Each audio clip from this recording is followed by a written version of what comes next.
Hi friends, welcome to Noya's kitchen. ഇന്ന് ഞാനൊരു evening സ്നാക്കാണ് കേട്ടോ ഉണ്ടാക്കാൻ പോകുന്നത്. ഒരു ബനാന റോസ്റ്റാണ് ഉണ്ടാക്കാൻ പോകുന്നത്. നമുക്കത് എങ്ങനെയാണ് ഉണ്ടാക്കുന്നതെന്ന് നോക്കാം. അതിനായിട്ട് ഞാനിവിടെ 4 ഏത്തപ്പഴമാണ് എടുത്തു വച്ചിരിക്കുന്നത്. അത്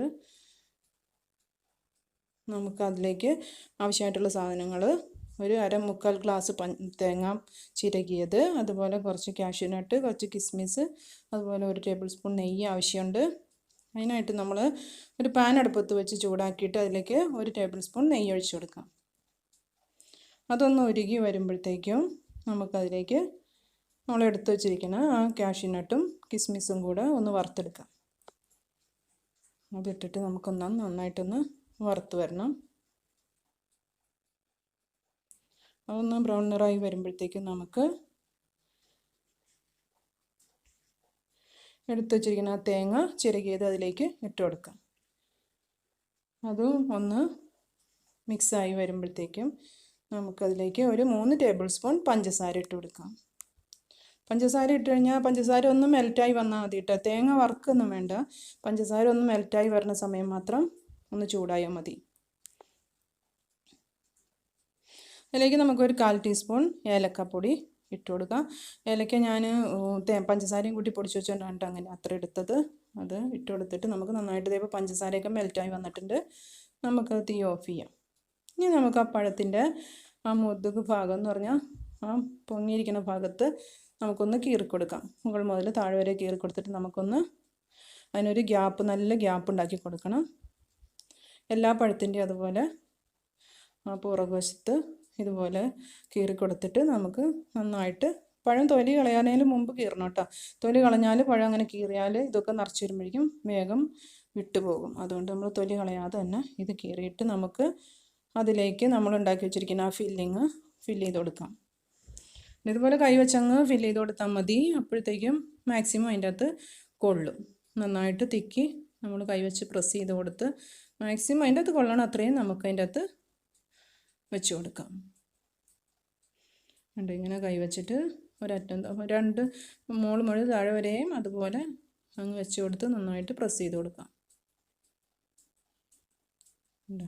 അതുപോലെ നമുക്ക് എല്ലാം അതുപോലെ ഫില്ല് ചെയ്തെടുക്കാം.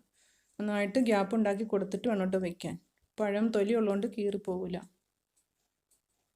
അതുപോലെ അതിലും നമുക്ക് ഫില്ല് ചെയ്ത് കൊടുക്കാം.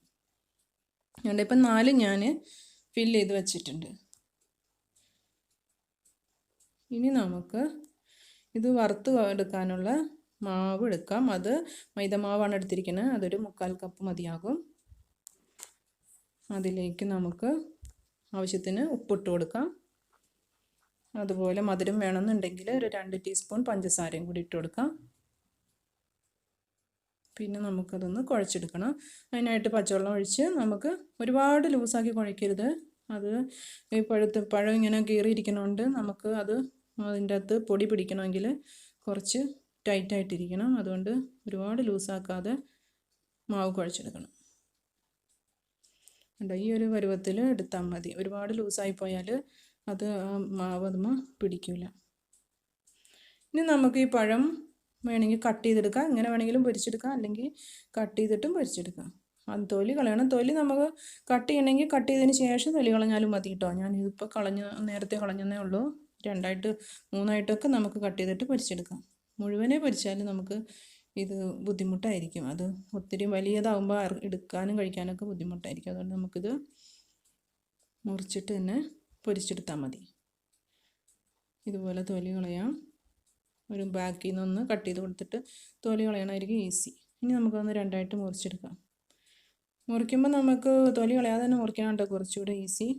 ഇനി അതൊന്ന് മാവിൽ നന്നായിട്ട് മുക്കിയെടുത്തതിന് ശേഷം നമുക്ക് വെളിച്ചെണ്ണ ഓയിലാണ് ഞാൻ എടുത്തിരിക്കുന്നത്. ഓയിലിലേക്ക് ഇട്ട് കൊടുക്കാം.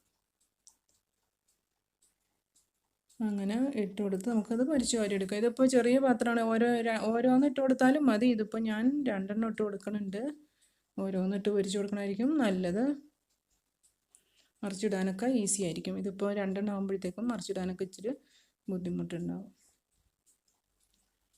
വേഗം റെഡിയാവും കേട്ടോ. വേഗം തന്നെ ഇത് പൊരിച്ച് നമുക്ക് കോരിയെടുക്കാൻ പറ്റും. ബ്രൗൺ നിറമായിട്ടുണ്ട് 2 വശം. നമുക്കിത് കോരിയെടുക്കാറായിട്ടുണ്ട്.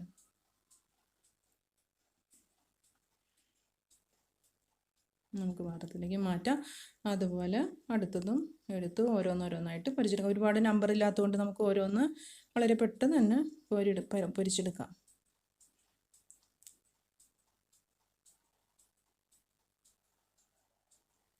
ഇത് വളരെ പെട്ടെന്ന് നമുക്ക് റെഡിയാക്കാൻ പറ്റുന്ന ഒരു സ്നാക്കാണ് കേട്ടോ. നമ്മൾ പഴംപൊരിയൊക്കെ കഴിച്ച് മടുത്തിരിക്കുമ്പോൾ നമുക്ക് ഇതുപോലെ ഇടയ്ക്കൊന്ന് റോസ്റ്റ് പഴുത്ത പഴമാണെങ്കിലും കുഴപ്പമില്ല, ഇതുപോലെ തൊലി കളയാതെ ഇതുപോലെ ഫില്ല് ചെയ്താൽ വളരെ എളുപ്പം റെഡിയാക്കി എടുക്കാം.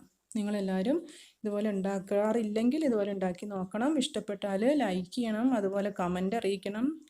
അതുപോലെ നോയാസ് കിച്ചൺ ഇതുവരെ സബ്സ്ക്രൈബ് ചെയ്യാത്തവരാണെങ്കിൽ തീർച്ചയായിട്ടും ഒന്ന് സബ്സ്ക്രൈബ് ചെയ്യണേ. ഇൻഷാ അല്ലാഹ് ഇനി അടുത്ത നല്ലൊരു വീഡിയോ ആയി കാണുന്നതുവരേക്കും take care. Thanks for watching.